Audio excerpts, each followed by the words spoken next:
বন্দে পুরুষোত্তমম। আপনাদের প্রতি প্রত্যেককে জানাই রানন্দিত জয় গুরু। শুরু করছি আজকের ইষ্ট প্রসঙ্গ। বিষয় আচার্যের সক্রিয় অনুরক্তিই একমাত্র উপায়। কেউ হয়তো আমার সামনে এক বোতল মধু এনে রাখলো। এখন আমি এই মধুকে দুইভাবে ব্যবহার করতে পারি। সেই মধুর বোতল ল্যাবরেটরিতে নিয়ে গেলাম, নানাভাবে সেই মধুর কেমিক্যাল অ্যানালাইসিস করলাম, মধুর নানা উপাদানগুলির গুণাগুণ ব্যাখ্যা করলাম, মধুর উপর দিনরাত গবেষণা করে দেশ বিদেশের বিজ্ঞানীদের রেফারেন্স পড়াশোনা করে পিএইচডি ডিগ্রি অর্জন করলাম। মধুর গুণাগুণ নিয়ে দেশ বিদেশে সেমিনার করলাম। মধু সেবনের স্বাস্থ্যকর দিক নিয়ে ইউটিউব ভিডিও বানিয়ে লাখ লাখ ফলোয়ার বানালাম। কিন্তু ল্যাবরেটরিতে অ্যানালাইসিস করতে করতে মধুর বোতল খালি হয়ে গেল। আমি নিজের জিহ্বায় এক ফোঁটা মধু ঢেলে তার মিষ্টতা অনুভব করার প্রয়োজন মনে করিনি। মধু সম্পর্কে আমার তাত্ত্বিক জ্ঞান কিন্তু অগাধ। মধু বিশেষজ্ঞ আমি। আরেকভাবে তার ব্যবহার হতে পারে। আমার সামনে মধুর বোতল রাখা মাত্রই তার ঢাকনা খুলে কয়েক চামচ মধু মুখে দিয়ে দিলাম আর অনুভব করলাম মধু কি ভীষণ মিষ্টি। আহা, এমন মিষ্টি তো আগে পাইনি। বন্ধু বান্ধব প্রিয়জন যাদের সামনে পেলাম তাদের মুখে এক চামচ করে মধু দিলাম। তারাও বুঝলো কি মিষ্টি। আমি আনন্দে আত্মহারা হয়ে যাকে পাচ্ছি তাকেই জানাচ্ছি মধু কত মিষ্টি। ঠাকুরকে সেই রকম দুইভাবেই গ্রহণ করা যায়। আমি তাকে গ্রহণ করে আচার্য নিষ্ঠা নিয়ে আচার্যদেব যখন যেমনটা বলেন সহজ সরলভাবে বোকার মতো সেই নির্দেশ পালন করে সেই বাস্তব করার মধ্য দিয়ে শ্রী শ্রী ঠাকুরের অস্তিত্ব ও তার দয়া প্রত্যক্ষ উপলব্ধি করতে পারি। তার সেই দয়া ও ভালোবাসার অনুভূতি আমাকে এক দিব্য আনন্দে ডুবিয়ে রাখে সারাক্ষণ। আমি হয়তো তার কঠিন কঠিন বাণী মুখস্থ বলতে পারি না, বাণীর ব্যাখ্যা জানি না, সংস্কৃত শ্লোক জানি না, যুক্তিতর্ক তথ্য বিশ্লেষণ জানি না, কিন্তু তিনি যে আমায় সারাক্ষণ আগলে আছেন, তিনি যে আমায় কতটা ভালোবাসেন তা সহজ বুঝে বুঝতে পারি।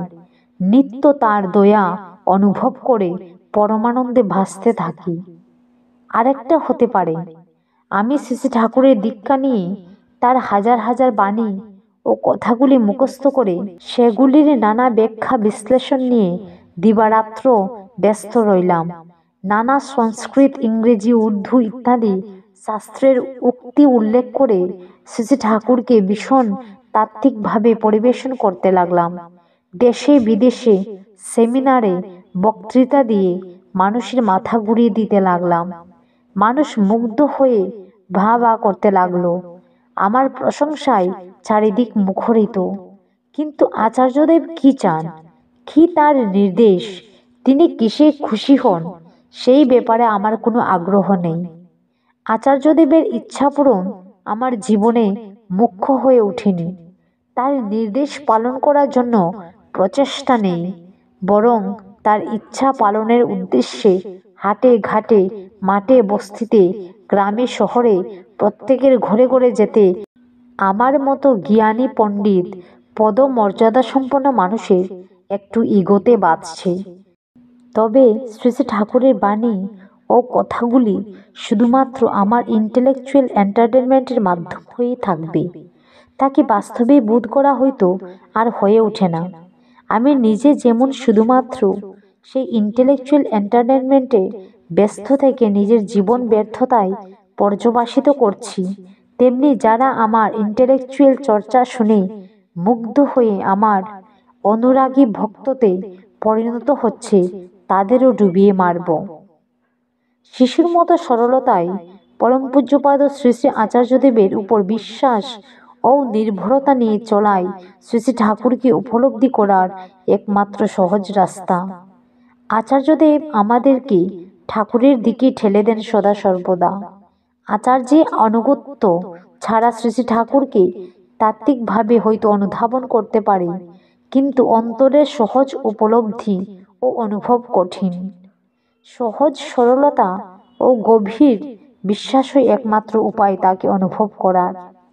একদিন সন্ধ্যায় শ্রী শ্রী ঠাকুর যখন তার জন্মভূমি হিমায়তপুরে যাওয়ার জন্য শিশুর মতো ব্যাকুল হয়ে উঠছেন, বারবার বায়না করছেন তাকে এক্ষুনি বাংলাদেশ হিমায়তপুর নিয়ে যাওয়ার জন্য, তখন সামনে উপস্থিত কেষ্টদা এবং অন্যান্য বিশিষ্ট ভক্তরা সবাই শ্রী শ্রী ঠাকুরকে এই বলে নিবৃত্ত করছিলেন, ঠাকুর, এখন তো বাংলাদেশ ও ভারতের মাঝে ইন্টারন্যাশনাল বর্ডার হয়ে গেছে, পাসপোর্ট ভিসা করতে হয়। আমরা এইসব কিছু করে পরবর্তী সময়ে আপনাকে হিমায়তপুর নিয়ে যাব। এক্ষুনি এই অবস্থায় তো যাওয়া সম্ভব না ঠাকুর।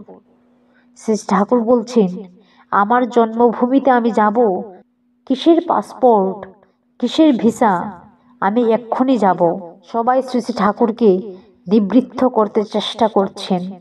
শেষে অপরাগ হয়ে শ্রী শ্রী বরদাকে সংবাদ দেওয়া হলো। শ্রী শ্রী বরদা ছুটে এসেই শ্রী শ্রী ঠাকুরকে জিজ্ঞেস করলেন, ঠাকুর, আমায় বলুন কি করতে হবে? শ্রী শ্রী ঠাকুর শিশুর মতো আবদার করে বললেন, বড় কুখা, আমায় এক্ষুনি হিমায়ত নিয়ে যাবি? তারা কেউ নিয়ে যাচ্ছে না। শ্রী শ্রী বরদার সাথে সাথে বললেন, আজ্ঞে ঠাকুর, আমি এক্ষুনি ব্যবস্থা করছি। এই বলে তিনি শ্রী শ্রী ঠাকুরকে গাড়িতে বসিয়ে নিজে ড্রাইভ করে হিমায়তপুরের উদ্দেশ্যে রওনা হয়ে গেলেন।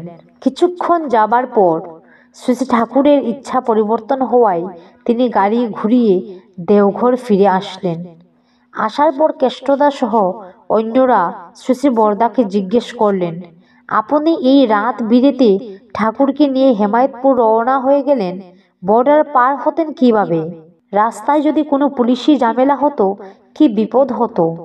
তখন শ্রী শ্রী বরদা উত্তর দিয়েছিলেন, শুনুন, যিনি আমাকে হিমায়তপুর নিয়ে যাওয়ার আদেশ করেছেন, আমি যদি বিশ্বাস করি তিনিই বিশ্বপিতা, তিনিই বিশ্ব স্রষ্টা, তবে আমি এও বিশ্বাস করি তিনি তার ইচ্ছা পূরণ করার সমস্ত উপায় নিজেই তৈরি করে রাখেন। তিনি যদি এই রাতের বেলায় হিমায়তপুর যেতে চান, তবে তার ইচ্ছা পূরণ করার জন্য আকাশ বাতাস প্রকৃতি সহায় হবে। তিনি যেমন আদেশ করেন ঠিক তেমন তেমন করাই আমার কাজ। আমার কোনো অধিকার নেই নিজের ক্ষুদ্র বুদ্ধি দিয়ে তার ইচ্ছাকে খণ্ডন করার। শ্রী শ্রী বরদার সাথে সেখানে উপস্থিত বাকি সব উচ্চশিক্ষিত গভীর পাণ্ডিত্য সম্পন্ন ভক্তদের পার্থক্য এই জায়গাতেই। তাই শ্রী শ্রী বরদাকেই আমরা আচার্যদেব রূপে পেয়েছি। শ্রী শ্রী ঠাকুরের উপর যার বিশ্বাস, নির্ভরতা ও আত্মত্যাগ সবচেয়ে বেশি, সবচেয়ে গভীর, আর শ্রী শ্রী ঠাকুরই বলে দিলেন, বিশ্বাসীকে অনুসরণ করো, তোমারও বিশ্বাস আসবে। তাই আচার্য অনুসরণবিহীন শ্রী শ্রী ঠাকুরের সাধনা তাত্ত্বিক সাধনাতেই সীমাবদ্ধ। জয় গুরু। সবাই ভালো থাকবেন, সুস্থ থাকবেন।